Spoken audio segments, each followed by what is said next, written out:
Thinking Fast and Slow by Daniel Kahneman.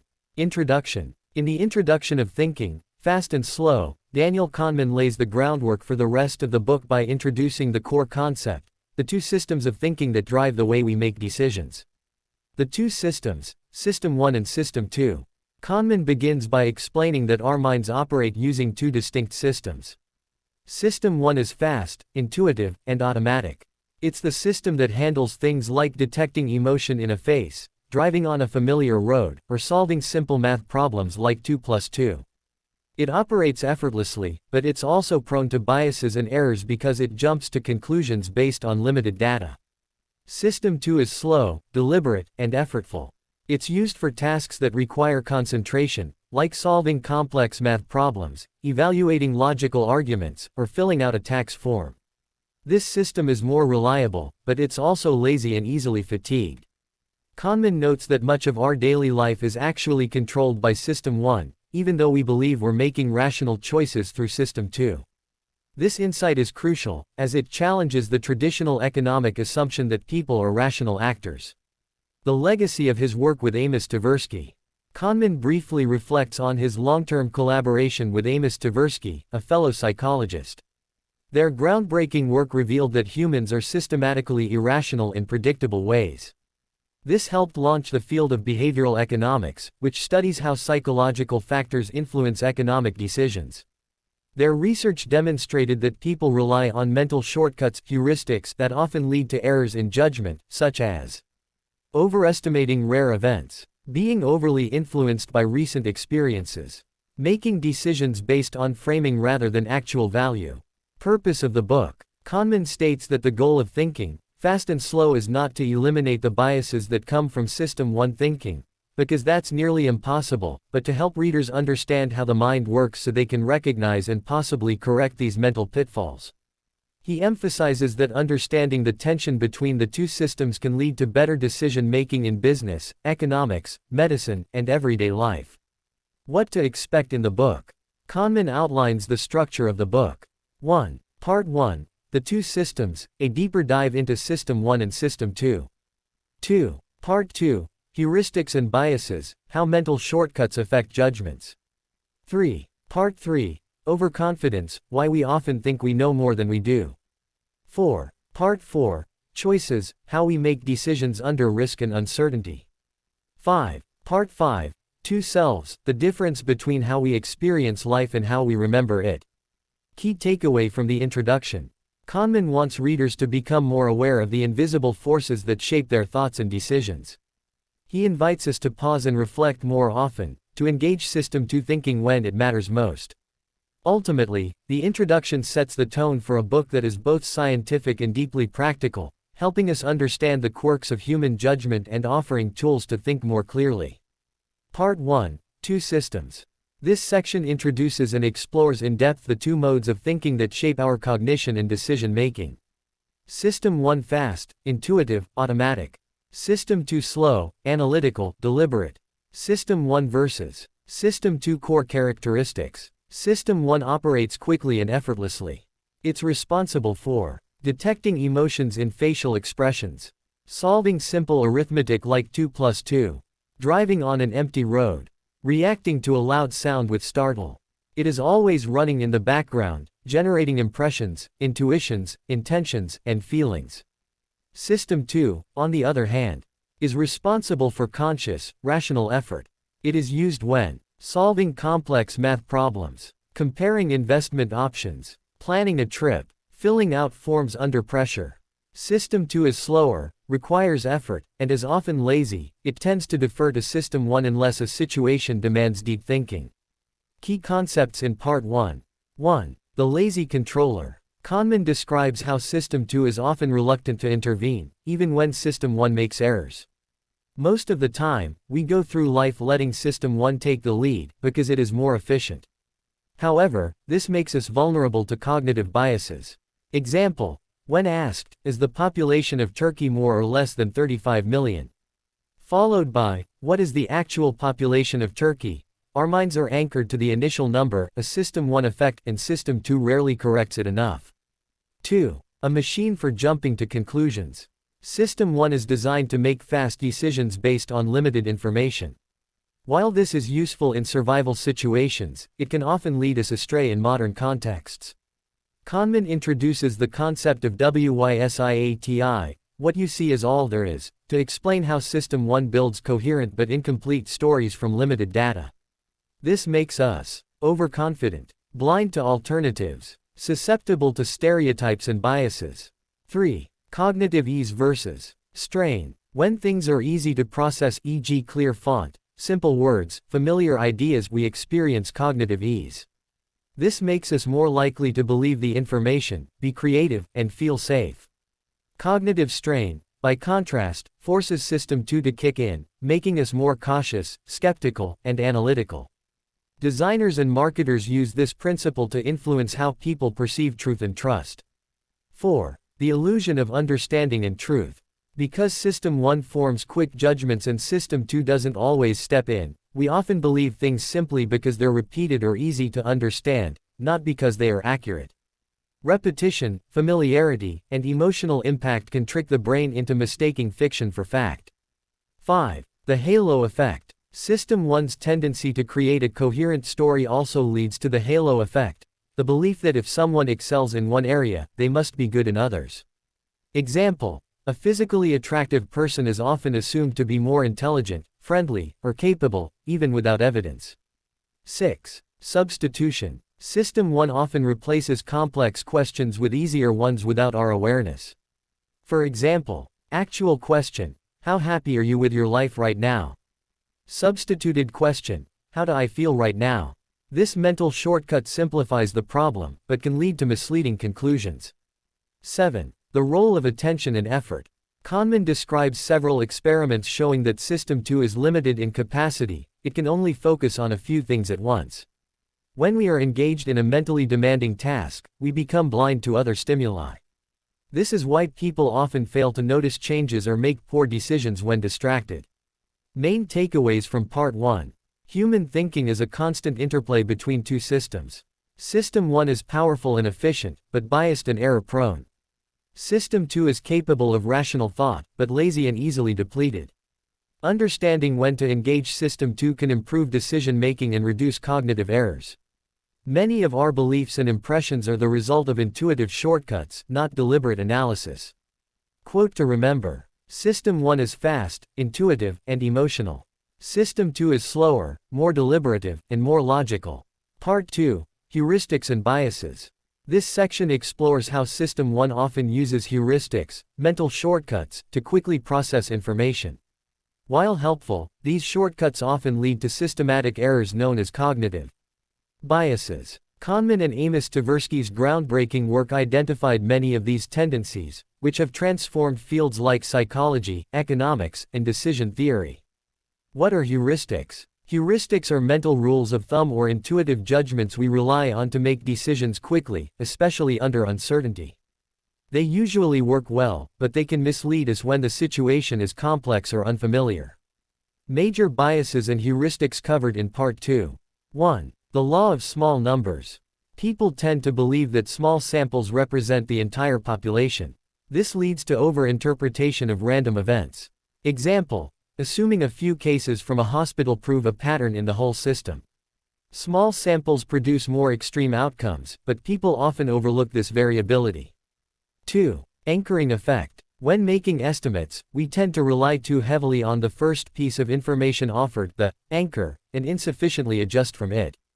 Example: if you're asked whether Gandhi was older or younger than 144 when he died, a ridiculous anchor, your answer to his actual age is still influenced by that number.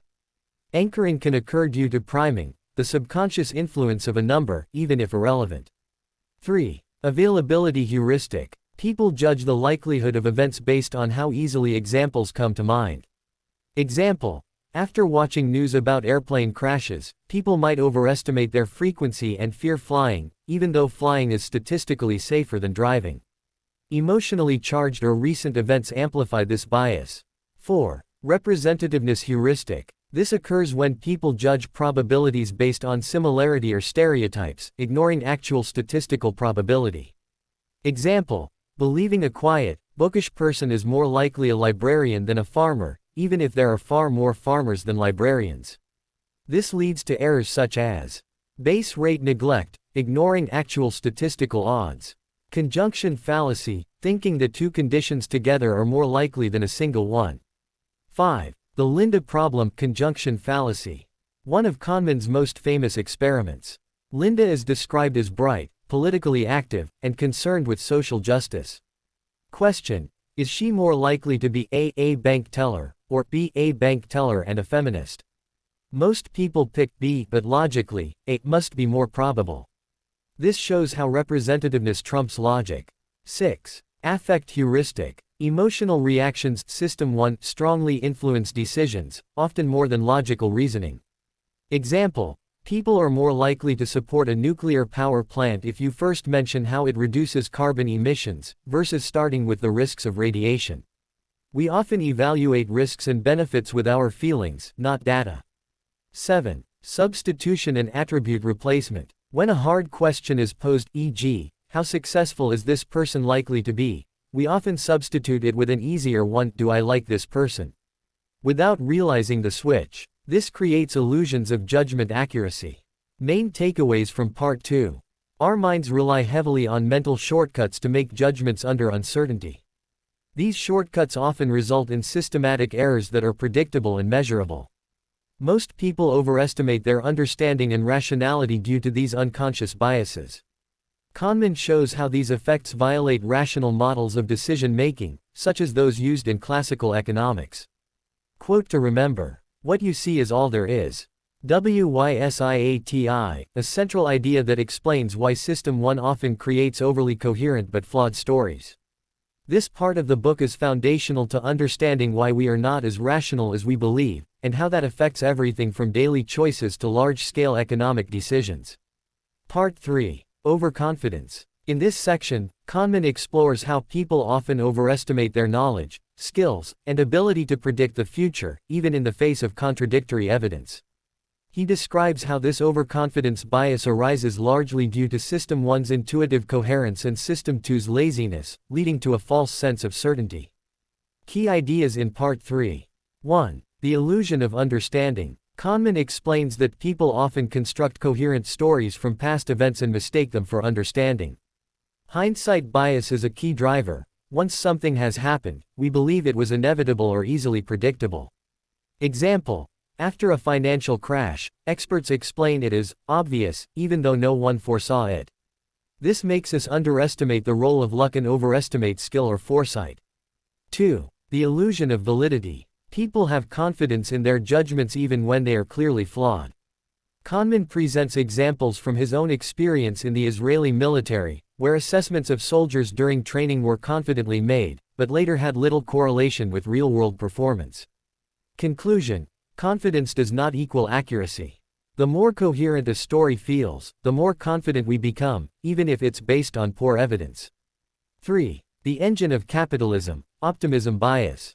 Kahneman points out that most people are optimistic about their personal futures, their ideas, and their businesses. While this can be motivating, it can also lead to underestimating risks, overinvesting in poor ideas, ignoring evidence of failure. This optimism is fueled by System 1, which favors positive stories and overlooks complexity. 4. Competition neglect. People tend to focus only on their own capabilities and strategies, ignoring the competition. Example: entrepreneurs often believe their business will succeed because they think they're special, even though most startups fail. This is another product of overconfidence and narrow framing, seeing only part of the picture. 5. The planning fallacy. One of the most actionable insights: we often underestimate the time, cost, and risks involved in projects, and overestimate benefits.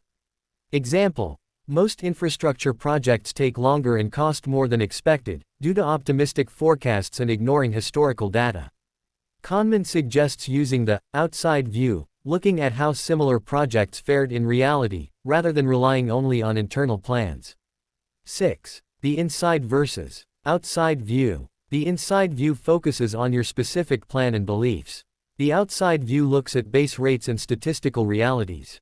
People prefer the inside view because it supports their story and identity, but the outside view is more accurate. 7. Expert intuition versus statistical prediction. Experts often trust their gut feelings, but studies show that algorithmic or statistical predictions outperform human judgment in many fields: medicine, finance, admissions, etc. Kahneman emphasizes that intuition is only trustworthy when developed in a predictable environment with immediate feedback, e.g., firefighters, chess masters. Main takeaways from Part 3. Humans are deeply prone to overconfidence, especially in predictions and self-assessments. Hindsight bias and optimism bias reinforce illusions of understanding and control. Kahneman encourages us to adopt the outside view, use data over intuition, and beware of stories that feel too right. Planning realistically and acknowledging uncertainty improves decision-making. Memorable quote. The confidence people have in their beliefs is not a measure of the quality of evidence but of the coherence of the story the mind has managed to construct. Part 4. Choices. In this section, Kahneman dives into how we make decisions and the factors that influence our judgments under risk and uncertainty. He challenges the assumptions of classical economics, mainly that humans are rational agents, and introduces psychological insights that gave rise to prospect theory, a major contribution that won him the Nobel Prize. Key concepts from Part 4. 1. Bernoulli's error, utility theory under fire. Classical economists like Daniel Bernoulli believed that people evaluate choices by calculating expected utility, weighing outcomes by probability. Kahneman shows this as flawed. People's choices are inconsistent, context-dependent, and heavily influenced by how options are framed. The same outcome feels different depending on whether it's framed as a gain or loss, a central idea in prospect theory. 2. Prospect theory, a new model of decision-making. Kahneman and Tversky developed prospect theory to better reflect actual human behavior. Key principles. People evaluate gains and losses relative to a reference point, not final outcomes. Losses loom larger than gains. This is called loss aversion.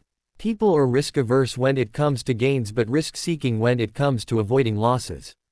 Example. Most people prefer a sure gain of $900 over a 90% chance of $1,000, but prefer a 90% chance of losing $1,000 over a sure loss of $900. 3. Loss aversion. This is one of the strongest findings in behavioral economics. Losing $100 feels worse than gaining $100 feels good. This helps explain why investors hold on to losing stocks too long, why we overpay for insurance, why people avoid risks even when the odds are favorable. Loss aversion drives many irrational behaviors in finance, politics, and everyday decisions. 4. Endowment effect. People tend to value things more highly simply because they own them, even if ownership was random or recent. Example. People who are given a coffee mug will demand more money to give it up than others are willing to pay to get it. This contradicts standard economic theory, which assumes preferences are stable and ownership neutral. 5. Framing effects. How choices are presented can drastically influence decisions, even if the underlying information is the same. Example. 90% survival rate feels more reassuring than 10% mortality rate. People react not just to what is said, but how it is said, making framing a powerful tool in marketing, health, and policy. 6. Fourfold pattern of risk. Kahneman identifies 4 patterns of risk behavior depending on the combination of high, low probability and gains, losses. When evaluating choices involving gains and losses, people tend to behave differently depending on the probability of the outcome. 1. High probability of gains. People are risk-averse, they prefer to take a sure win rather than gamble for a slightly higher one. 2. Low probability of gains. People become risk-seeking, they are willing to gamble for the chance at a large reward, even if the odds are low, e.g., buying lottery tickets. 3. High probability of losses. People are risk-seeking, they will take risks to avoid a certain loss, even if it might lead to a worse outcome. 4. Low probability of losses. People are risk-averse, they will pay to avoid even a small chance of a disaster, such as buying insurance. 7. Mental accounting. People mentally separate their money into categories, e.g. savings, fun, emergency, even when such distinctions don't make economic sense. Example. A person may splurge from a gift card budget but never touch their savings, even though it's all the same money. This shows how decisions are influenced by emotional context, not just logic. Main takeaways from Part 4. People do not make decisions by cold, rational analysis. Our minds are wired to care about relative changes, losses, and emotions. Prospect theory provides a more realistic model of decision-making than classical utility theory. Framing, ownership, and risk perception play huge roles in the choices we make every day. Understanding how humans actually choose can help design better policies, improve marketing, and protect people from bad decisions. Quote to remember: losses loom larger than gains. This principle is at the heart of much of Kahneman's work on judgment and decision-making. Part 5. Two Selves. This final section explores the fascinating idea that we have two versions of ourselves. The experiencing self lives in the moment, feels emotions, and reacts in real time. The remembering self looks back on experiences, tells stories, and makes decisions based on how things are remembered, not how they were actually lived. Kahneman argues that many of our decisions in life are driven not by what we experience, but by how we remember those experiences. Key concepts in Part 5. 1. The experiencing self versus the remembering self. The experiencing self answers, "How do I feel right now?" The remembering self answers, "How is it overall?" Example: a vacation may be pleasant every day, but if it ends badly, we tend to remember the whole trip poorly. Conversely, a trip full of hassles but ending on a high note may be remembered fondly. This matters because the remembering self dominates our decisions, like whether to take another vacation, repeat a restaurant visit, or even undergo a painful medical procedure again. 2. The peak-end rule. We remember experiences based on their peak, best or worst moment, and the end, rather than the average or total duration. Example: if a colonoscopy is painful throughout but ends with a slightly less painful segment, the patient will remember it as less awful than if it ended abruptly. This explains why people endure long concerts, bad relationships, or tough workouts. If the peak and end were positive, the memory is. 3. Duration neglect. The length of an experience has surprisingly little effect on how we remember it. A 30-minute boring lecture is remembered about the same as a 60-minute one, if the quality and emotional peak were similar.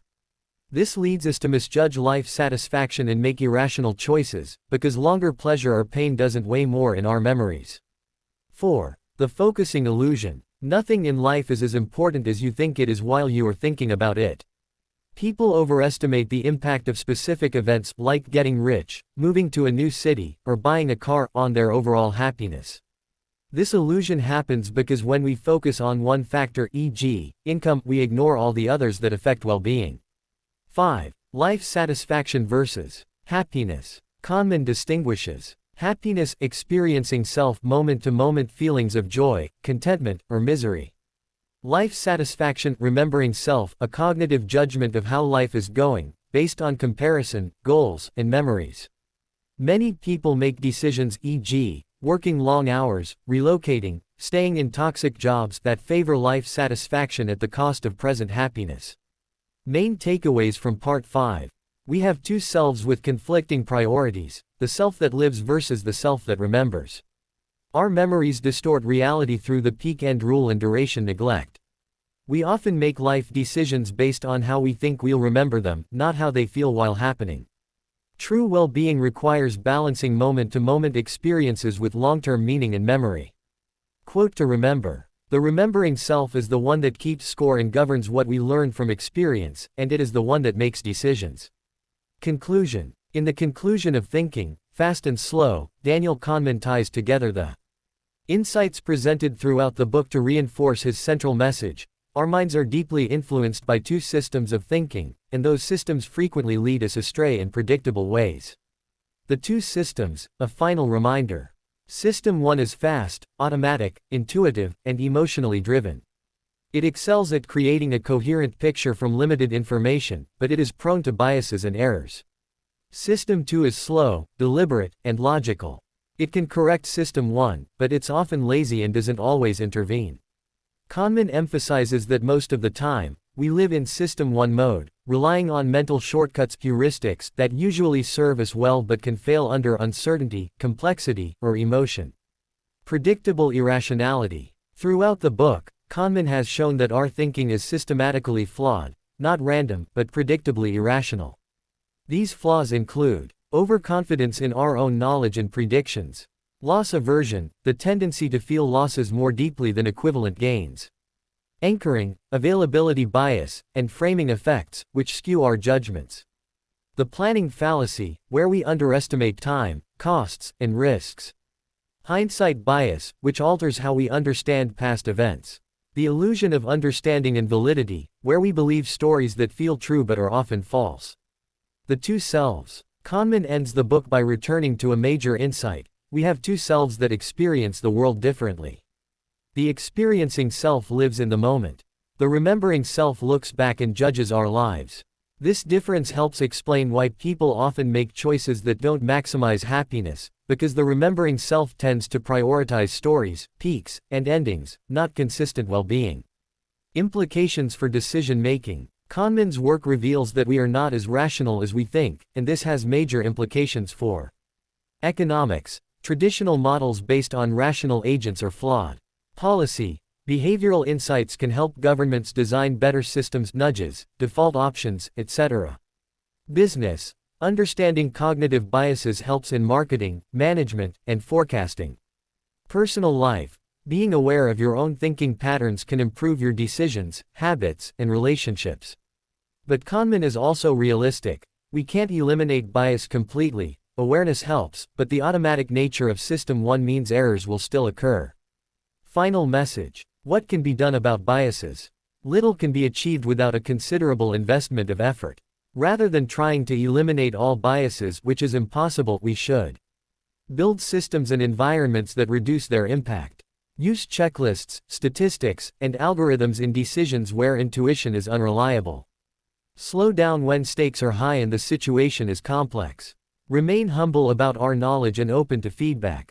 Final takeaway. Thinking, Fast and Slow is not just a book about psychology, it's a guide to understanding yourself and others more clearly, improving decisions, and recognizing the limits of intuition and reason. It leaves us with a powerful insight. To be better thinkers, we must understand not only how we think, but how and why we so often think poorly.